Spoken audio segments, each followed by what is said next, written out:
मेरे पीछे जो आप मंदिर देख रहे हैं, इसी सूर्य मंदिर को नष्ट करने के लिए कई बार कुतुबुद्दीन ऐबक ने बहुत सारे आक्रमण किए और आप देखेंगे कि शिखर को ही यहाँ पे खंडित करने की कोशिश की गई, गिराने की कोशिश की गई। मंदिर का बहुत सारा जो स्ट्रक्चर था, बेहद अद्भुत था और शानदार था। आप यहाँ से देखेंगे, हम आपको जो ये विजुअल दिखा रहे हैं, यहाँ से आपको स्पष्ट होगा कि कैसे इसे भी तोड़ने की कोशिश की गई, गिराने की कोशिश की गई।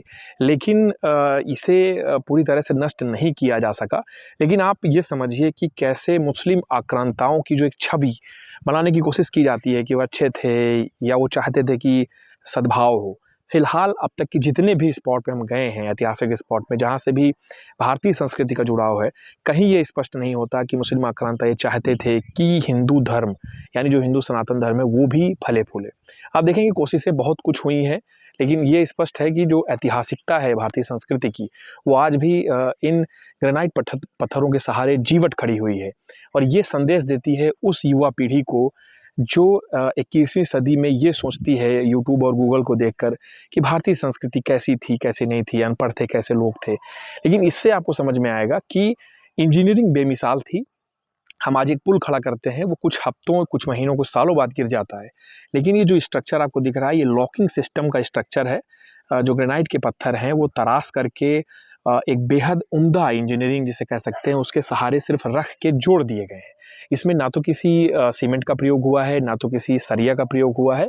और सबसे महत्वपूर्ण बात ये है कि इसमें किसी तरीके की कोई भी जो अत्याधुनिक जो एक कह सकते हैं कि आर्किटेक्चर की जो विधि है, वो इसमें प्रतीत नहीं होती। यानी कि एक तरीके से पूरा बेहद महत्वपूर्ण और उम्दा ऐसा आर्किटेक्ट ये बना हुआ है, जिसे आज के जो इंजीनियरिंग के लोग हैं, उन्हें समझने में भारी दिक्कतें हो रही हैं।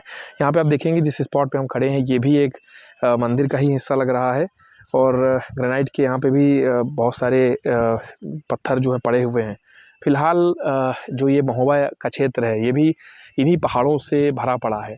और ये जो एक टेम्पल दिख रहा है, सरकार अभी चाहती है कि इसका विकास करके पर्यटन की मुख्य धारा से इसे जोड़ा जाए। और पर्यटन विभाग का ये भी कहना है कि जो एसआई है, वो कोशिश कर रहा है कि इसे यूनेस्को से जोड़ दिया जाए।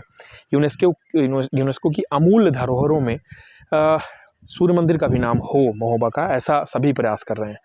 तो इस रिपोर्ट को आपको हमने दिखाया और ये कोशिश हमारी है कि सूर्य मंदिर को आप देखें और ये समझें कि बुंदेलखंड जो झांसी से होकर के चित्रकूट तक पहुंचता है, वो कैसे इन स्थापत्य कलाओं के सहारे एक सूत्र में बनता है। ग्राउंड जीरो के लिए अनुज हनमत की रिपोर्ट।